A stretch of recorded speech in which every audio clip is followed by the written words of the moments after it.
Anda kembali bersama kami di Sapa Indonesia Malam. Saudara, jumlah kasus gagal ginjal akut progresif anak kian meningkat. 206 kasus dilaporkan terjadi di 20 provinsi. 99 anak meninggal dunia.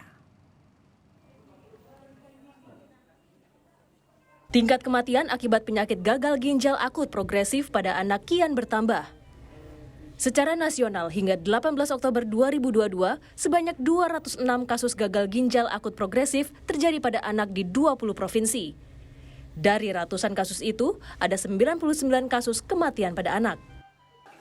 Di Medan, Sumatera Utara, 12 anak mengidap gagal ginjal akut progresif, 7 diantaranya meninggal. Dinas Kesehatan Sumatera Utara telah melaksanakan survei epidemiologi untuk menelusuri penyebab penyakit. Di Padang, Sumatera Barat, 22 anak diduga mengalami gagal ginjal akut. Dari 22 kasus, 12 diantaranya meninggal dunia. Pasien anak kini dirawat di sejumlah rumah sakit diantaranya RSUP M. Jamil, RSUD Mentawai, dan RSUD Kota Padang. Sementara itu, 26 kasus gagal ginjal akut progresif ditemukan. Sebagian besar pasien kini dirawat di Rumah Sakit Umum Daerah Zainal Abidin, Banda Aceh. Kementerian Kesehatan menemukan 3 zat kimia berbahaya yang terdeteksi pada pasien gagal ginjal akut anak, yakni etilen glikol, dietilen glikol, dan etilen glikol butil ether. Ketiga zat tersebut merupakan cemaran dari zat kimia polietilen glikol yang sering dipakai sebagai pelarut obat-obatan jenis sirup. Juru bicara Kementerian Kesehatan M. Syahril meminta toko obat untuk sementara tidak menjual obat bebas dalam bentuk cair kepada masyarakat sampai hasil penelitian tuntas. Pemeriksaan yang dilakukan terhadap sisa sampel obat yang dikonsumsi oleh pasien, ya sementara ini ditemukan jejak senyawa yang berpotensi mengakibatkan gangguan ginjal akut progresif atipikal ini. Nah, saat ini Kementerian Kesehatan dan Badan POM masih terus menelusuri dan meneliti secara komprehensif termasuk kemungkinan faktor risiko yang lainnya. Seluruh apotek untuk sementara, saya ulangi, untuk sementara tidak menjual obat bebas dan atau bebas terbatas dalam bentuk cair atau sirup kepada masyarakat sampai hasil penelusuran dan penelitian yang dilakukan oleh Kementerian Kesehatan dan Badan POM ini tuntas. Ketua Ikatan Dokter Anak Indonesia (IDAI), Pimprim Basarah juga meminta tenaga kesehatan dapat mengganti meresepkan obat yang diduga mengandung zat berbahaya. Tenaga kesehatan dapat meresepkan obat pengganti yang tidak terdapat dalam daftar dugaan obat terkontaminasi atau dengan jenis sediaan lain seperti suppositoria yang dimasukkan ke dalam anus, atau dapat mengganti dengan obat puyer dalam bentuk tunggal atau monoterapi. Gejala gangguan gagal ginjal akut pada anak kebanyakan menyerang anak usia 6 bulan hingga 18 tahun. Kasus ini paling banyak terjadi pada anak balita. Gejala awal penyakit ini berupa infeksi saluran cerna dan gejala ISPA seperti demam, batuk, pilek, sakit kepala, dan diare. Demam terjadi 7 hingga 14 hari. Warna urin berubah kecoklatan dan volume urin berkurang. Seluruh pasien anak yang dinyatakan gagal ginjal akut mengalami gejala yang sama seperti demam, batuk, diare dengan kondisi sulit buang air kecil. Sebagai bentuk kewaspadaan, Kemenkes mengimbau masyarakat untuk tidak mengonsumsi obat berbentuk cair atau sirup, termasuk obat parasetamol. Tim Liputan, Kompas TV. Saudara, Rumah Sakit Cipto Mangunkusumo RSCM Jakarta dari Januari hingga kini merawat 49 pasien anak penyakit gagal ginjal akut. 31 anak diantaranya meninggal dunia. Dari 49 pasien gagal ginjal akut yang dirawat di RSCM Jakarta, 63% diantaranya atau 31% meninggal dunia. Direktur Utama RSCM, Lisdina Liastuti mengatakan pasien gagal ginjal akut yang dirawat di RSCM sebagian besar dalam kondisi yang sudah parah. Terkait kasus gagal ginjal akut, para orang tua dihimbau hati-hati dalam memberikan obat pada anak. Jadi kondisinya saat ini yang sudah masuk ke RSCM dari Januari sampai hari ini adalah 49 anak dengan gagal ginjal akut.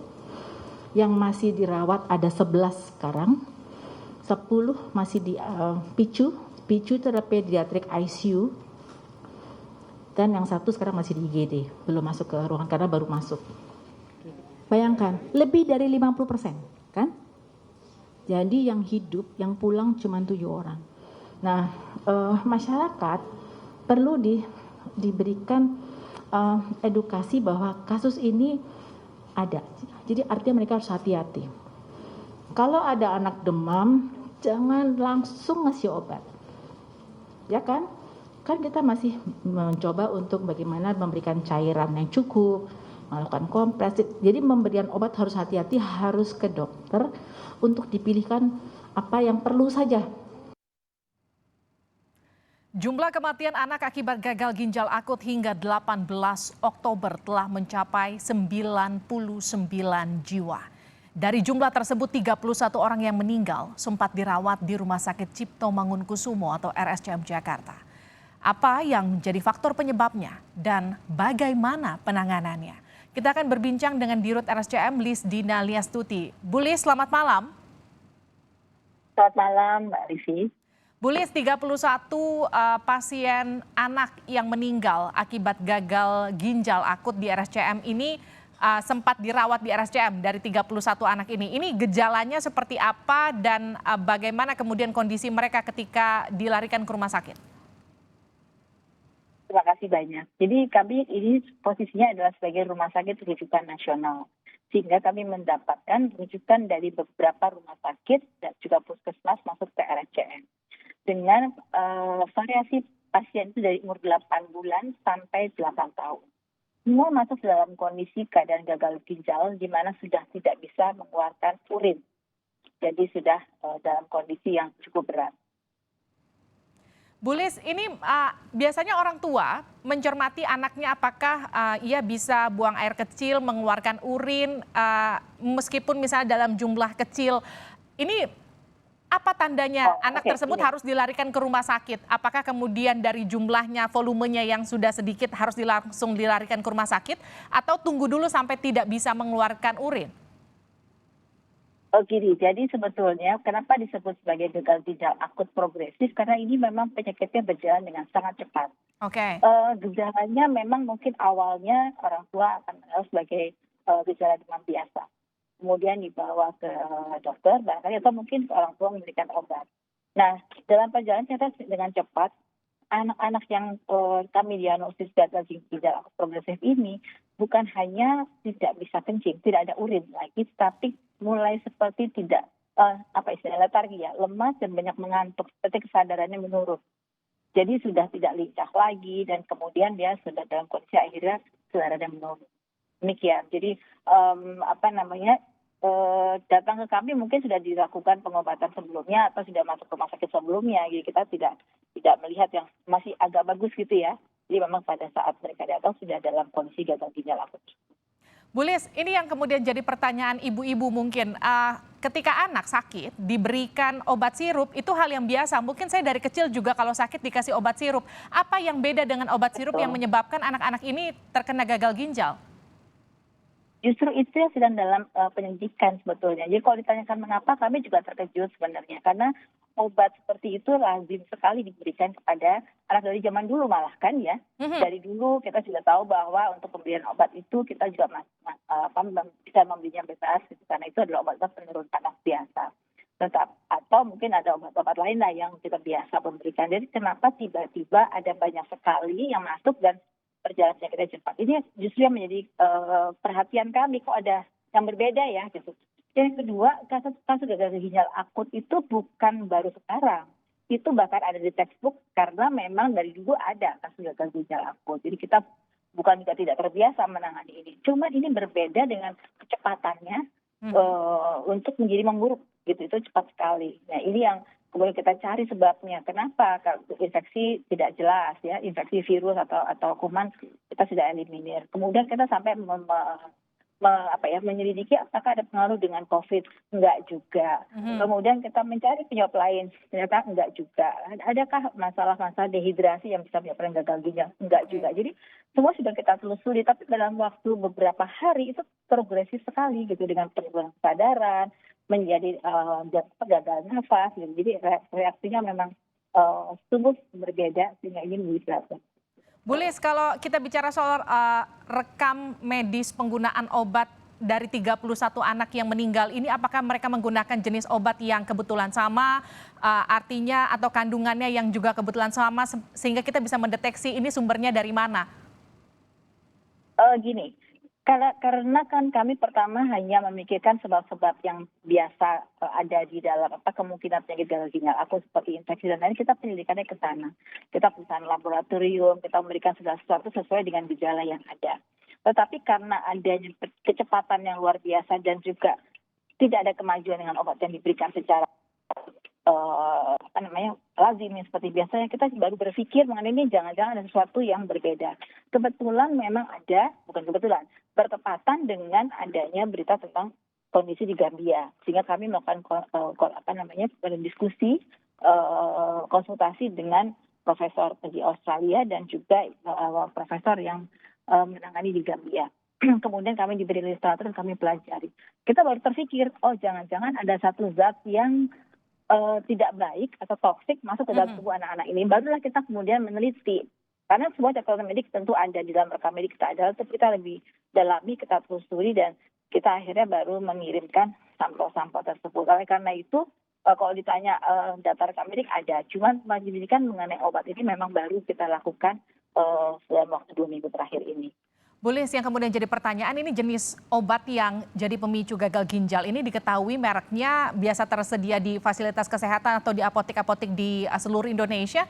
Sudah bisa teridentifikasi merek-merek apa saja yang perlu diwaspadai? Sedang kapasitas kami tidak sampai di sana, karena kami kan hanya rumah sakit yang menangani pasien yang 49 ini, dan sebagian yang sudah meninggal tidak bisa kami telusuri. Jadi kami baru mengirimkan sampel darah dari pasien yang ada dan juga sampel dari obat yang kita telusuri dimakan oleh atau diminum oleh anak-anak ini sebelumnya. Jadi kalau ditanya apa saja obat itu, kita baru ada informasi yang sebagian saja dari ini, dan itu kita masih menunggu rilis yang resminya sebetulnya apa saja. Baik, Bu Lis, sudah ada koordinasi dengan Kemenkes belum, Bu? Bagaimana kemudian SOP, bagaimana penanganan pertama ketika ada anak yang punya gejala gagal ginjal langsung ditangani di RSCM seperti apa gitu, prosedurnya sudah ada ya, Bu?